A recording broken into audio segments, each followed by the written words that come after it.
about SMS. Here it is. S stands for social distance, M stands for mask, and S stands for so. So whenever you go out or whenever you are inside the home, always see that you have 6 feet distance from you and others. And always wear a mask where it will provide you from putting your hand to the nose or to the mouth. And wash your hands oftenly for every 2 to 3 hours. If whenever you go out, if soap and water is not available, in such cases you can use a sanitizer. Then eat the food which is going to boost your immune system, and eat only hot meal. Okay, whatever food you eat, see that it is little hot or warm. Avoid the junk food or outside food, and avoid cool drinks or ice creams. It's not to eat better if you don't eat in this situation. Now today we are going to learn about reproduction from plants and parts of seed. That is lesson number 1. More about plants. We are going to learn about reproduction, how it's going to happen from seeds, and we are going to learn about different parts of seed. So the things required for you is your textbook and your pencil. Please open your term book and pencil. So open page number 279. Open page 279. So before going into the lesson, let's take a small warm up. So here you can see there is a small picture of plant. So there are 2 parts of plant. One is the shoot system, another one is the root system. That is, the part which lies above the ground is called shoot system. The part which is laid below the ground is called as root system. So this part we cannot see because it is fixed in the soil, inside the soil. So here in the root system you can see only roots, whereas in the shoot system you can see all different parts like stem, branches, fruits, flowers. Okay, these are the different parts of plant. And if you take the most important part of this plant is leaf. Why? Because leaf is going to prepare food for the plant. Leaf is the most important part because leaf is going to prepare food for the plant. So the food which a leaf prepares is called as glucose. It is called as glucose, and the extra glucose is stored in the form of starch, and that is nothing but the fruits or vegetables that are growing on the plant. So this is about the lesson.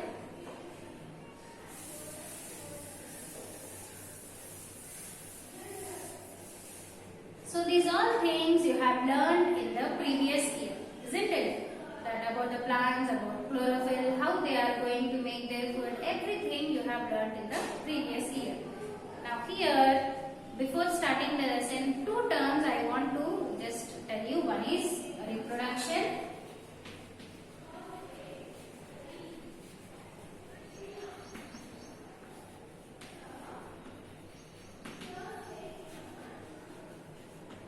And germination. So reproduction is nothing but the process where living things can produce their own kind. Okay, reproduction is nothing but where living things can produce their own kind. We call it as reproduction. Let's take as human beings can produce a small baby girl or baby boy, whereas a cat can produce a baby kitten. Okay, then dog can produce a puppy. Plants can produce a plant again. Then what is germination? The process by which a seed is developed into a new plant. Okay, the process by which a seed is developed into a new plant is called as germination. Now moving into the lesson, here in page number 270 line, there is a warm-up box to you. So there they have given a sentence. In the end they have given answer also, and which is jumbled. Now you should arrange it in proper order by the given hint. Now first one is, this is the process by which a plant develops from a seed. So just now I told you.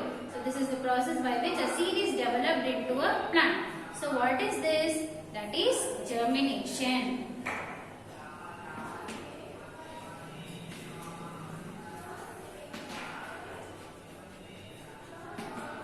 So the first one is germination. Write down everyone with a pencil.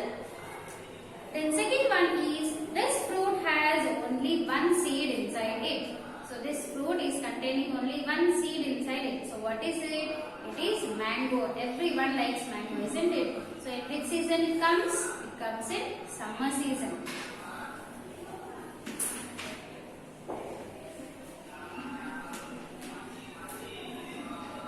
The third one is this part of a plant encloses the seed. So which part of the plant encloses the seed?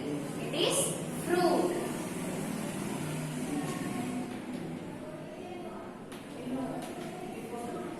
So fruit encloses the seeds. Then coming to the introduction part. So we see many kinds of plants around us. Have you ever wondered that how do the number of plants increase?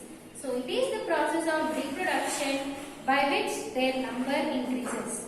So reproduction is the process by which living organisms produce more of their kind. So if you see around yourself, you can see there are so many number of plants.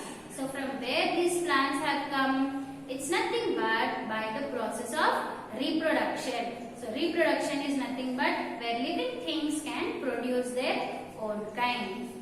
Now please turn the page, page number 280. So reproduction in plants.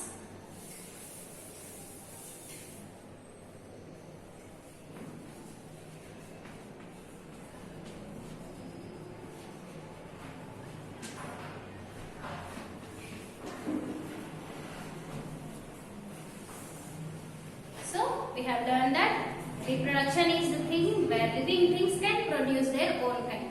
Now let's see how plants are going to reproduce. So the two different ways by which plants reproduce are, that is through seeds and another way is through their body parts. So body parts like stem, leaves or roots.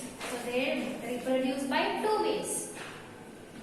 That is through seeds. So most of the plants reproduce through seeds and another one is through their body parts.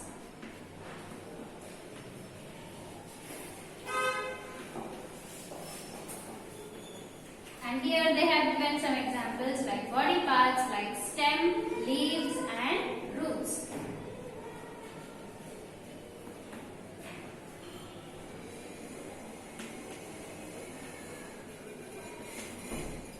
So most of the plants reproduce through seeds. Few plants they reproduce through their body parts like stem, leaves and roots.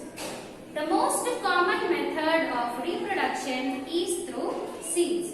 The plants first bear flowers which turn into fruits. The fruits enclose seeds that later grow into new plants that are similar to their parent plant. So most of the plants, as I already told you, they reproduce through seeds. So how these seeds are formed? They are formed inside the fruit. So the plant first it bears flowers. Then after that the flower changes into fruit. Now inside this fruit there are seeds. And if you take different plants have different number of seeds. Like just now we have learned about mango. Mango has only one seed. And if you take apple, apple has 4 to 5 seeds. And if you take orange, orange has at least 10 to 15 seeds. And if you take pomegranate and papaya, there are so many seeds, around 100 seeds it will be, isn't it? So these seeds again they develop into a new plant which looks same like the parent plant. Now reproduction from seeds. So the first method is reproduction from seeds.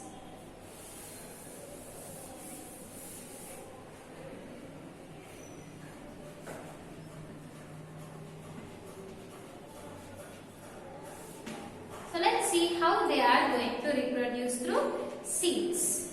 So most plants reproduce from seeds. The parent plant disperses or releases the seeds If the seeds land where the conditions are right, they germinate and grow into new plant. So here the seeds are there inside the fruit. Now when this fruit it rides and it dries and it gets burst. And when it bursts, what happens? The seed get dispersed. That means they get scattered. They move from that place to the other place. So in such cases, what happens? They fall on the land. They fall inside the soil. And when there is a proper condition, there are three things where it requires to grow into new plant. That is nothing but air, water and sunlight. So these are the three conditions where a seed will grow into a plant. If they get these all three things in a proper amount, then they grow into a new plant. So if three things are available in a proper required quantity, they grow into new plant. So but not all seeds produced by plant can grow into new plants. Some are eaten by birds and animals, while some get destroyed by rain or extreme heat. Some seeds are not able to develop into plants due to insufficient air, moisture or sunlight, or some are immature. Now if you take a papaya, so if you cut the papaya, there are so many seeds, like hundreds of seeds will be there. But all the seeds do not grow into new plants. Why? Because some seeds are very good and healthy, whereas some seeds are not healthy, they are immature. So these immature seeds, they do not grow into new plants. Whereas the healthy seeds also, when they fall on the ground, if they do not get proper amount of air, water or sunlight, they also do not grow into new plants. And what happens here is few seeds are eaten away by birds or animals. So if most of the seeds are eaten away by birds or animals, in such cases also the seed cannot grow into new plant. So seeds that survive and get favorable conditions such as air, water, sunlight, they grow. For their growth can grow only into new plants by a process called germination. So the seeds which overcome all these situations, that is if they are not eaten away by the birds, or if they get proper amount of sunlight, air, water, now these seeds are going to grow into new plants. So the process is called as germination. If a seed develops into a new plant, then we call it as germination. Now let's move on to the next topic, that is parts of seed.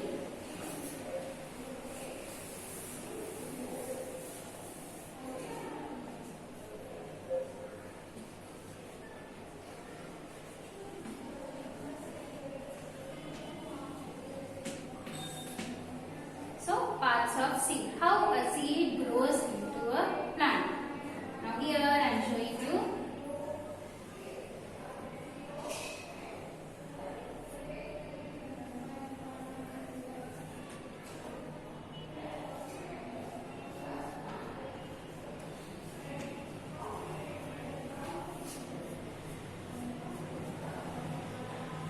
Yes.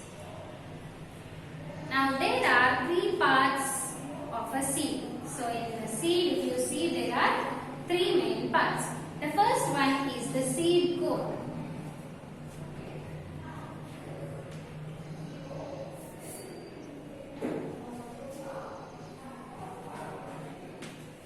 So the first one is the seed coat. The second one is embryo.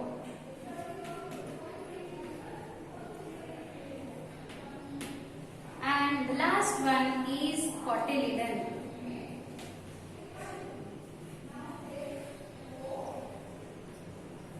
Okay, there are three main parts, that is seed coat, embryo and cotyledon. Now a seed coat is a protective covering formed outside the seed. This protective covering safeguards the seed against damage caused by pests and other animals or fungi. It also protects the seed against harsh weather conditions such as excessive heat or winter and excessive water intake. So here this outermost green colored part which you see in your textbook is called as seed coat. So that is called as seed coat. So this seed coat is going to give protection. It is going to give protection to the seed. It will not allow too much heat to enter into the seed, or it will help the seed to germinate in a proper way, and it will not allow too much of water also to let inside the seed. So the seed coat acts like a protective safeguard. Okay, it is a safeguard to the seed. So the seed coat also protects an embryo, a baby plant formed inside the seed, from these external damages. So during the process of seed germination, the part of embryo that grows below the soil is radicle, and the part of the embryo that grows above the soil is called plumule. Now here the seed coat is not only protecting the seed, it also protects the embryo. Embryo is nothing but the plant which comes out of the seed. Now here again there are two parts, and this is called as radicle. Okay, which comes down the soil and grows into root. It is called as radicle, and the part which grows above the ground is called as plumule.